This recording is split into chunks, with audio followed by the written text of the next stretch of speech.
Thank you for listening to the show on Really Big Something Channel.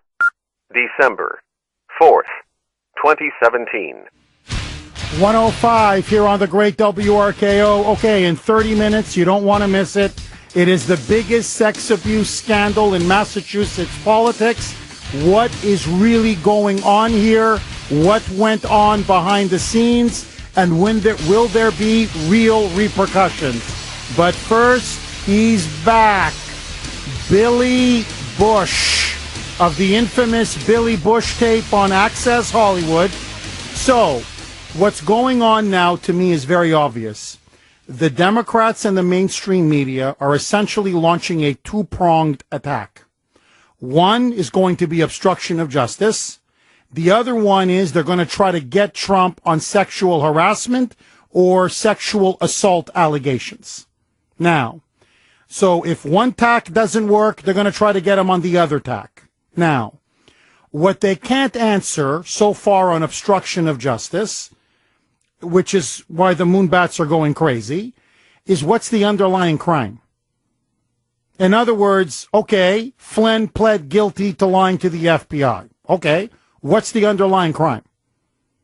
It's like somebody pleading guilty to lying about having dinner with his wife.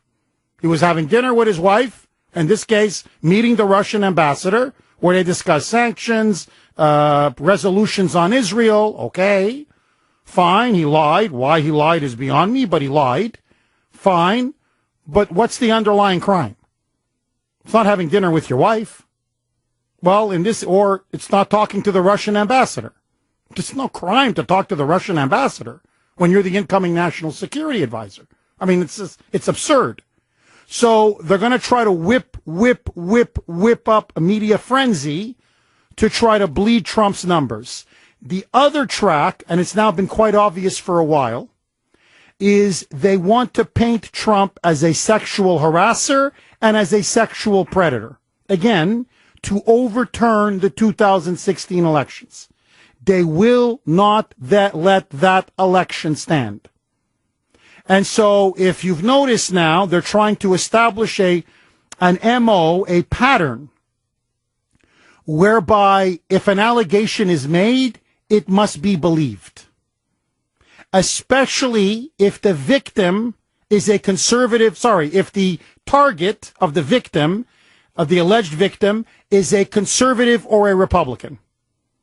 So, even though there's no evidence against Judge Roy Moore is guilty, he must step aside.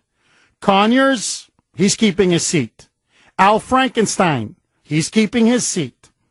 So if you're a Democrat and there's actual real evidence, they get to stay in power.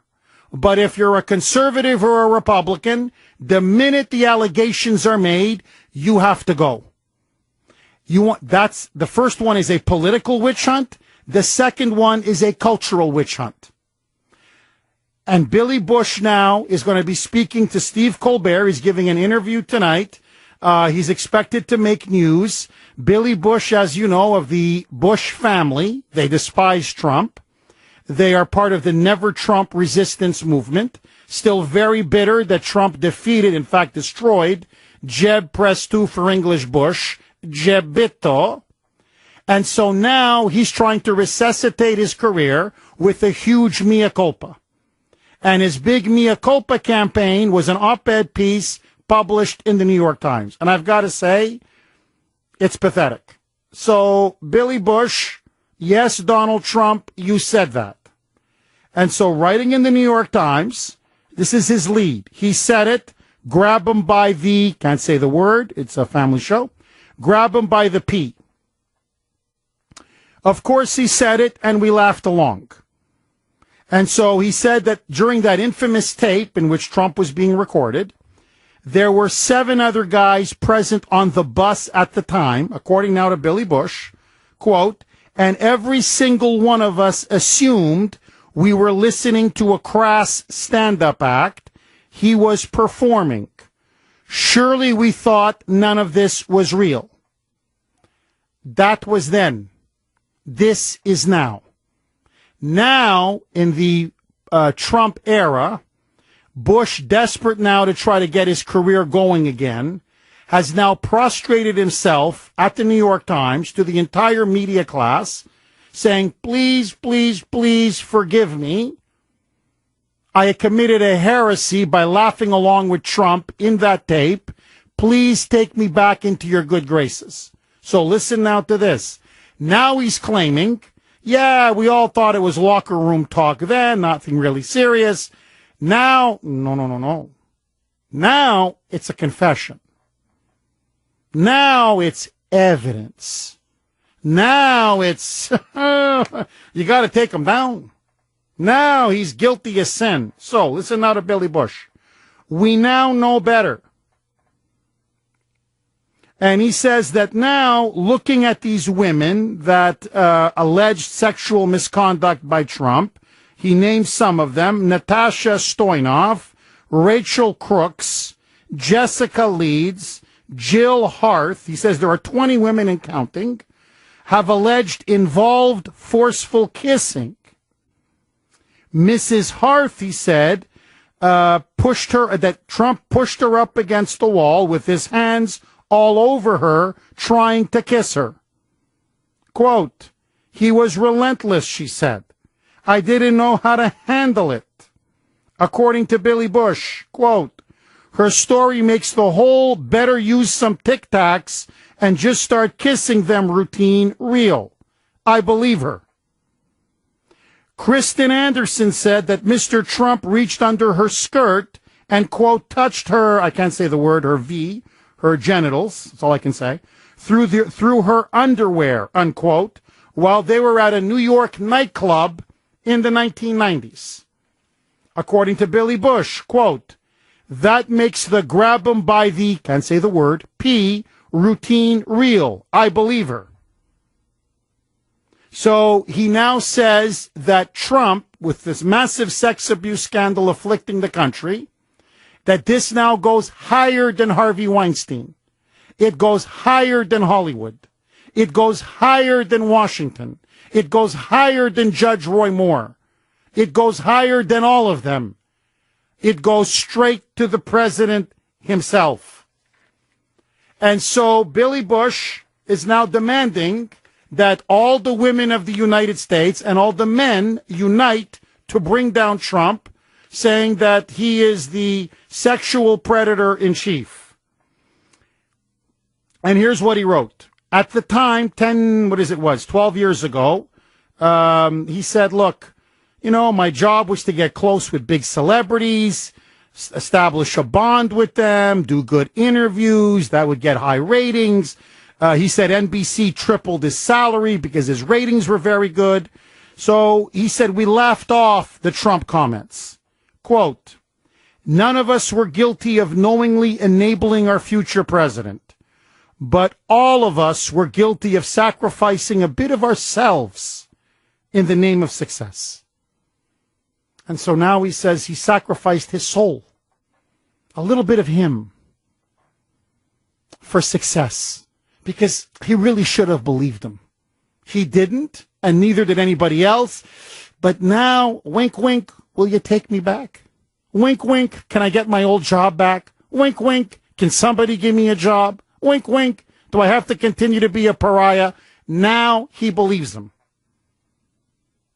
And now he says that it's time for all women to be believed.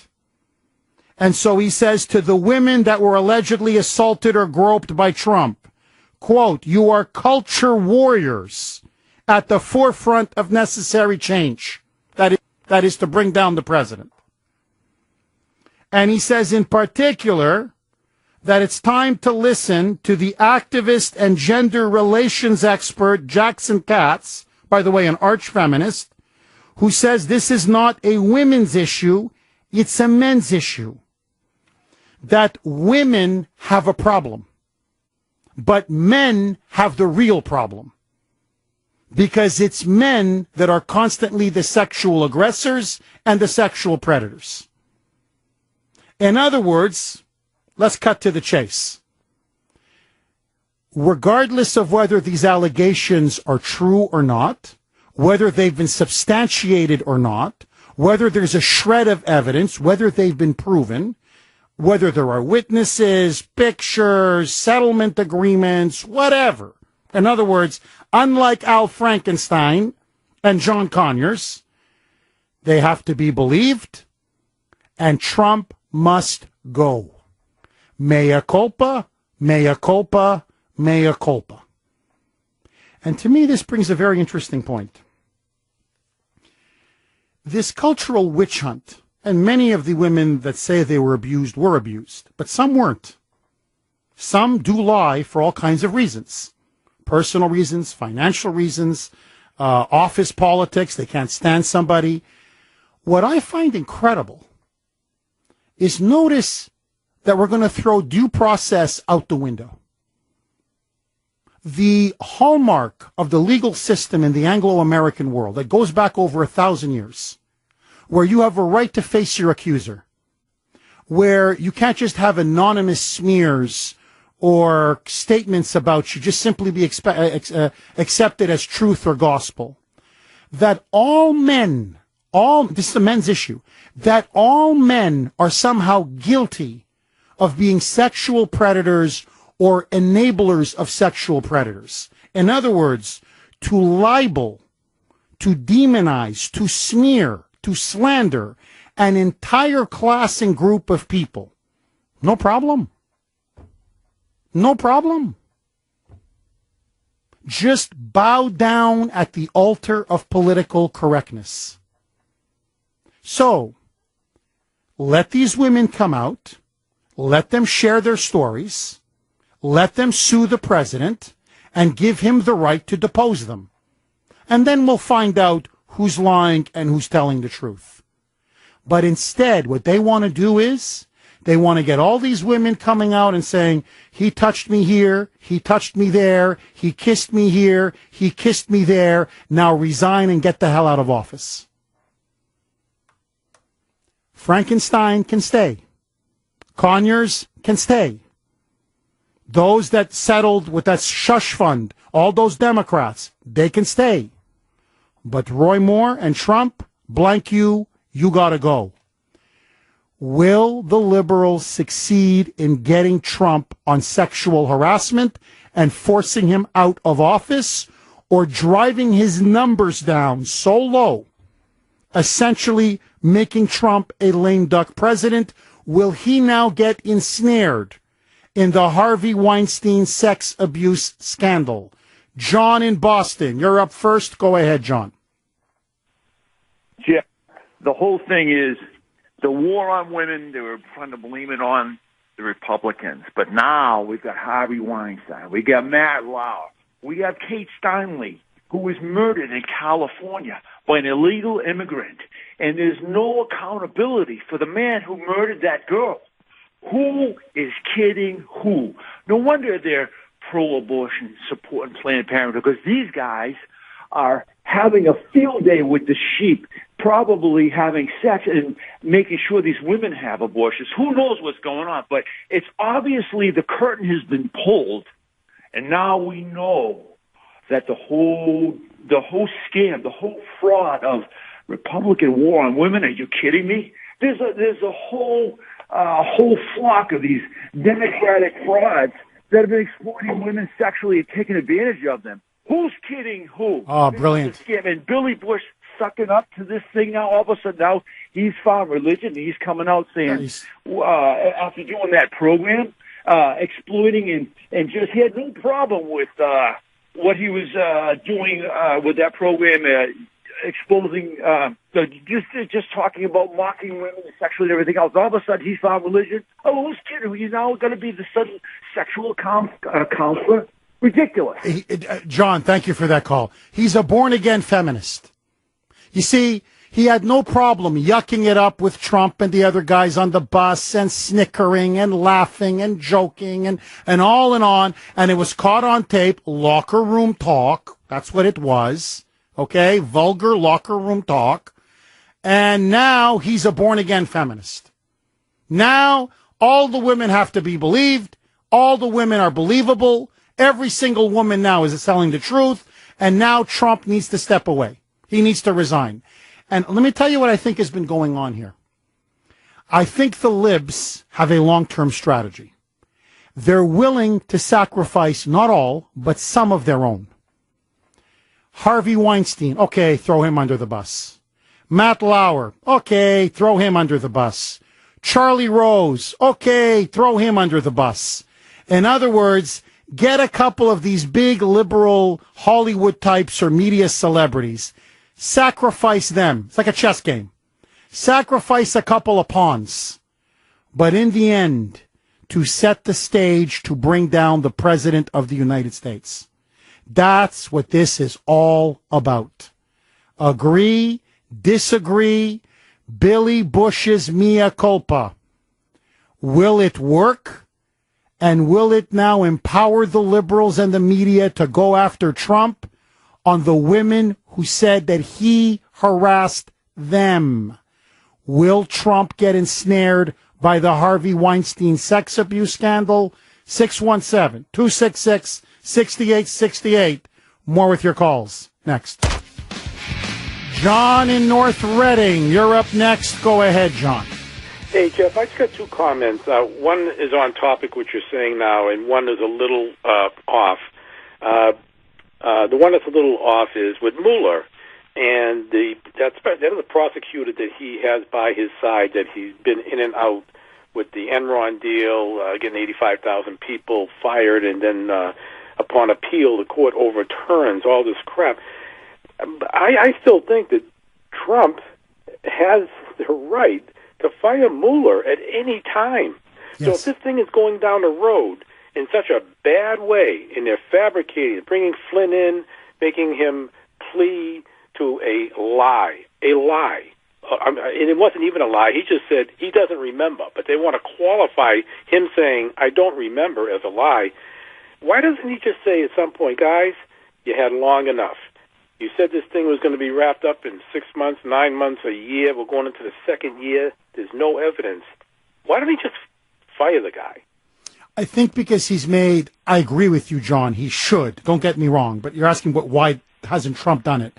I think because Trump has made the strategic calculation in his mind that if he fires Mueller now, with Mueller having nothing, that it's going to look like obstruction of justice, and that the media will go absolutely ballistic, the Democrats, even some Republicans, and that it's just a war he doesn't need right now. So I think he's just going to say, I'm going to give him a couple more months, or I'll let this thing go on until I feel it's time to pull the plug. I honestly think that's what he's thinking right now. It's just not worth the headache. He's got nothing. He's getting nothing. He's going nowhere. So why open myself up to, oh, you fired Mueller because he was going to get the goods on you? But look, again, I don't want to beat a dead horse.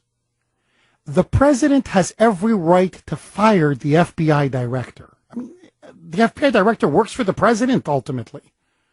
The incoming national security advisor has every right to speak to the Russian ambassador.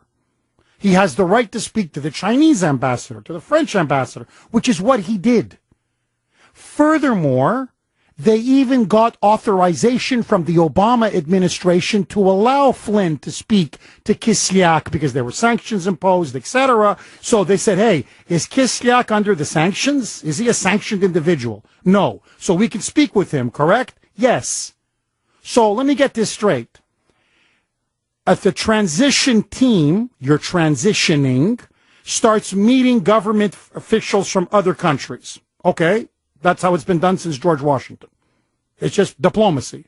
Okay, that's somehow a crime. Okay, then you get permission from the Obama administration to meet with the Russian ambassador, but that's somehow a crime. Then you get him for making misleading or false statements to the FBI, but they can't prove that any collusion existed or took place. Are you freaking kidding me? I mean, if this is not a fantasy, I don't know what is. But my friends, what it all boils down to, whether it's sexual harassment, so-called obstruction of justice, colluding with Russia, it all comes down to the same thing. Why did he win in November 2016? He should never have won the election. We don't want that election to stand. We must take him down and overturn the will of the people. Period. Full stop. So, by hook or by crook, we're going to get him. We're going to get him. If we got to make up new rules, we'll make up new rules. We don't care. Just get him out of office. And in a way, if you remember, Steve Bannon warned us. He said, how come all of you are surprised by this? You think the swamp was just going to let go of their power? You think the oligarchs that run America, the ruling class, the trillions of dollars in wealth, not billions, not hundreds of billions, trillions, the immense power, the privilege, the control, you think they're going to give up an empire? Because you peasants, which had one election in November 2016, whoa, whoa. If they cared 1/100th as much, if they devoted as much energy to defending this country as they have shown to bringing this president down, we'd be the mightiest superpower in the history of the world. So when Trump said, drain that swamp, this is like a fascist communist regime saying, oh my God, this guy's a dissident. This guy's not one of us. And he's going to take us down? No way. This is like a mafia crime syndicate saying, this guy thinks he's going to come in here and start arresting us and putting us in prison? Someone take a hit out on him. And what this is a political hit job. This is a political assassination. And you've got multiple assassins. You know, it's like The Godfather. You get him here. If you don't get him here, you get him there. If you don't get him there, you get him there. Just get him, but get him. Now, I am telling you, and no one else has the guts to say it, but I'm going to say it. If they don't get him on obstruction, if they can't get him with Mueller, if they can't get him with trumped up Russia collusion, if they can't get him on sexual harassment, if they just can't get this guy, there will be an assassination attempt on the President of the United States. You take it to the bank. They're going to do to him what they wanted to do to Reagan and what they did to Kennedy. And they're going to send a message, or they're going to try to send a message. You think you're going to come after us? Don't you ever raise your finger or your head against us again. Because that's what we're dealing with. It is a crime family. And if you remember the famous scene in The Godfather, where the other mafia families were complaining about the Marlon Brando character, Don Vito Corleone, saying, you've bought all the judges, you've bought up all the journalists, you've bought up all the police officers, everybody's in your pocket. Spread the wealth around a little bit. Well, just like in the movie, they've corrupted the judiciary, they've bought up the FBI, they've bought up the media, they've brought up Hollywood. That's how they roll. And the last line of defense of this great republic is you and me. Kuhner country. We are the last line. 617-266-6868. Okay, coming up next, more of your calls and the biggest sex abuse scandal in Massachusetts politics. What is going to be the fallout? What are the repercussions? And what is really going on behind the scenes? We're going to have one of the few honest members up on Beacon Hill tell us what's really going on behind the curtain. But first, let's go to Evan Heidenrich is in the newsroom. The president is making an endorsement in the Alabama Senate race. Who is Trump endorsing? Evan. 137 here on the great WRKO. Okay, my friends, it is now the biggest sex abuse scandal in Massachusetts politics, and it involves Stan Rosenberg, the Senate president.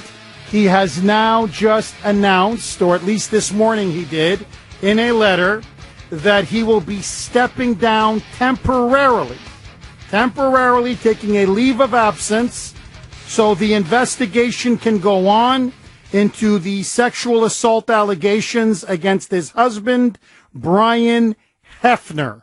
And joining us now to discuss it is one of the few straight shooters up there on Beacon Hill, State Representative Jim Lyons.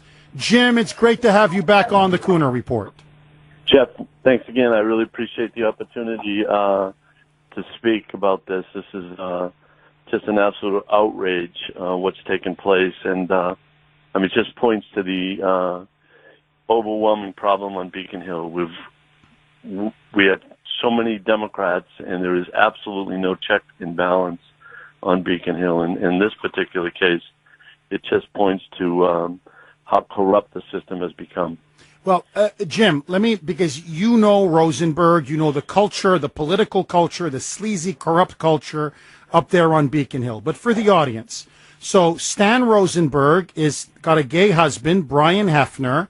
Apparently, they first met when Hefner was, I believe, 19 or 20 years of age, working as an aide in his office. Rosenberg was then almost 60. They end up getting married. Hefner, apparently in the Boston Globe, very detailed accounts. One of them knocked on the door of a lobbyist. The lobbyist opens the door in his apartment, and Hefner, forgive me, grabs him by the genitals and holds it and tells him, either you do me sexual favors or we won't do you political favors. In other instances, there were meetings with staffers or aides at a dinner. He'd be grabbing them in the crotch or caressing them or groping them and telling them afterwards, I have a lot of clout with Stan Rosenberg. He's my husband. Nothing that goes through him doesn't go through me. So if you want any political favors done or anything you need done, you basically, I scratch your back, you scratch my back. This is a blatant abuse of power, blatant corruption.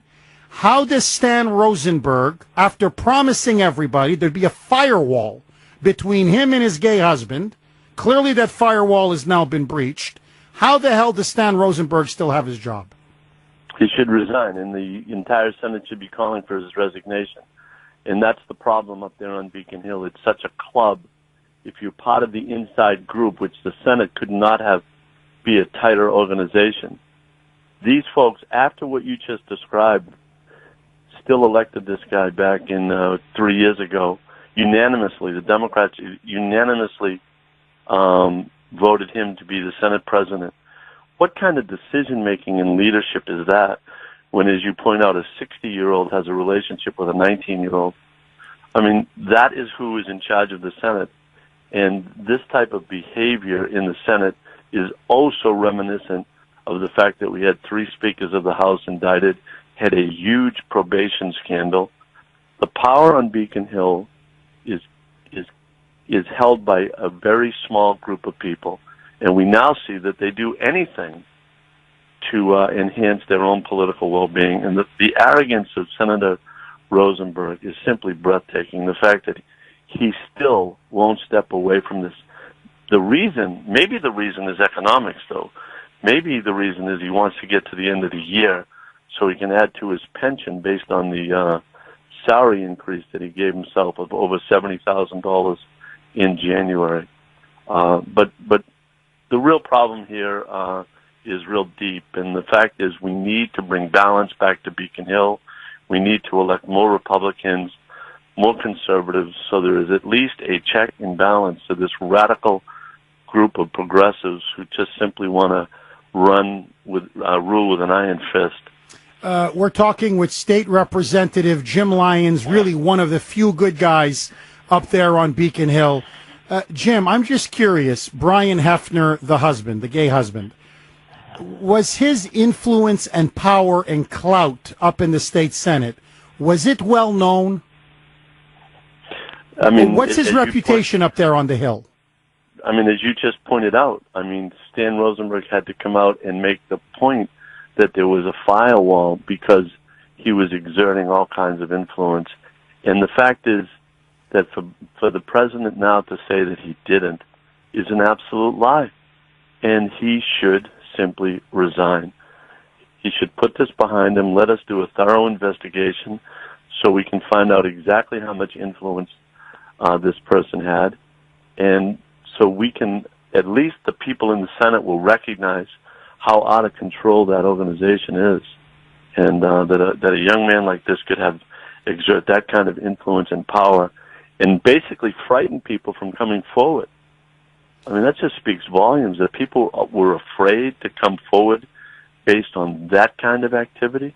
Well, apparently what he said, according to the Globe and numerous witnesses and sources, that he said, I will politically destroy you, or your career will be finished. You'll never be able to work here again.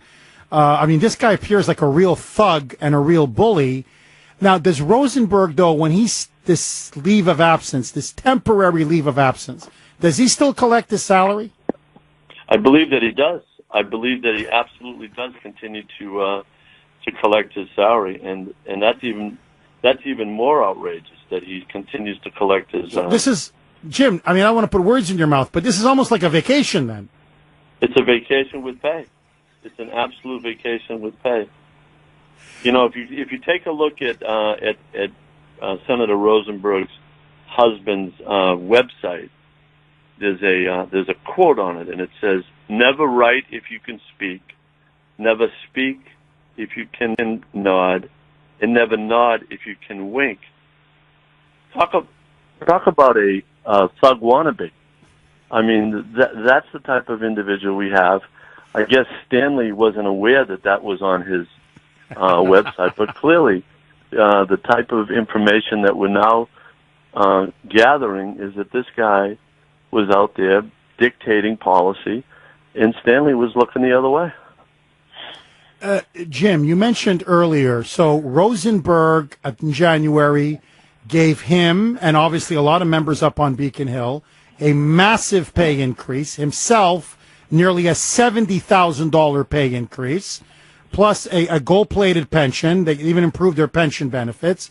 Then later in this year, he apparently pushed a criminal bill through the Senate that essentially legalized sex between adults and children.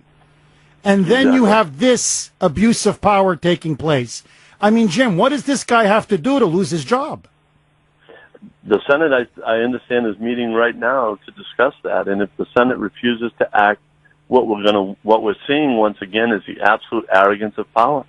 I mean, there is nothing more what does this guy have to do to be removed from office?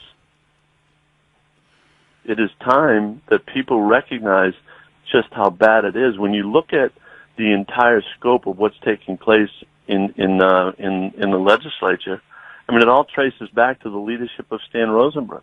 He is the one who is pushing through a radical progressive agenda, and he is allowing his husband to dictate policy. I mean, that's an outrage. Jim, what should my listeners do? What should people of Kuhner country do to let the Senate know that we want this monster and ogre and thug, both he and his husband, out? My recommendation is every one of them should find out who their state senator is, get on the phone today, and demand that Stanley Rosenberg resign his position as the Senate president and also as a state senator from Amherst, effective immediately. We cannot tolerate this kind of behavior within our legislative offices, but yet we continue to put up with it. We've got 3 speakers of the House that were convicted. We now have a Senate president who, as the majority leader in the Senate, sat by and saw Senate President Murray's office become a revolving door for the probation scandal. I mean, when is the outrage going to stop? That's the question that you're asking. It's only going to stop when we elect more Republicans and more conservatives as a counterbalance to the activities of the radical progressives on Beacon Hill. That is how we change it. We have to change it by electing. We are now finding that power tends to corrupt, and the only solution is to bring people in who disagree and have a different agenda than the radical progressives. Jim, I know that both Governor Baker and Maura Healey have called for an investigation. But outside of calling for an investigation, has Baker taken a hard line on this, or at least a stronger line? Is he calling for Rosenberg to resign or step down? or has he just called for an investigation? Where is Baker ultimately on this issue? My understanding is that the governor is absolutely outraged at the behavior that's come public since last Thursday. I mean, Senator Tarr is leading the Republicans in the House, and to his credit, is demanding a full and public review of all the information that is provided for. So I think that the Republicans stand completely united in this. That this is a time that the Senate president has to stand up and do the right thing and be removed from office. I'm not speaking for them that that's their position, but that is certainly my position. And everyone that I've talked to has said that we need to get the facts out in the public, but I think we can get those out much better without the Senate president hovering about. I mean, just think about this now. Every single person in the Senate that's a member of it, that's a chairman, has gotten a $35,000 pay increase because the Senate president put him in that position. So that's the kind of sway he continues to hold over these people right now. So it's time to clear the decks. It's time for the Senate president to resign, and it's time for us to be open and transparent. Everyone talks about open and transparent, except when it comes down to the legislature. And it's time that in this instance we are very open and very transparent. And Bruce Tarr is definitely calling for that type of an investigation. Jim, we've only got 1 minute left, but let me just ask you a related question. Apparently, Brian Hefner, the husband, says that he's battling alcoholism, or he's got issues regarding alcohol. That's what caused him to behave like this, including sending very lewd pictures of himself. And he says that now he's going into rehab. Once he goes into rehab, he's going to come out a new man and a better man. Let me just play devil's advocate for a second, Jim. What does the actions of a spouse have to do with the ability of a Senate president to perform his duties? In other words, it's the spouse who did it, not Stan, not Rosenberg. Yeah, but and I appreciate that, but the fact of the matter is that Stanley Rosenberg is well aware of the influence and power that he has. And when he had situations that took place a couple of years back, he knew that this guy was out there doing the same things that he's now been accused of. So he had a responsibility back then to take action. He didn't do it.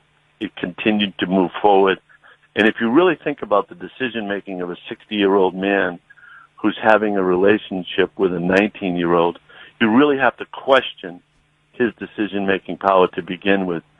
So I think that we have a Senate president who is unable to make decisions as it relates to his husband. We are talking with State Representative Jim Lyons, one of the good guys up on Beacon Hill. Jim, as always, keep up the good fight and keep us posted, my friend. I sure will. Thank you again, Jeff. I really appreciate it. God bless you. 617-266-6868. Say what you want about Brian Hefner, Rosenberg's husband. Boy, he got his grip apparently is phenomenal.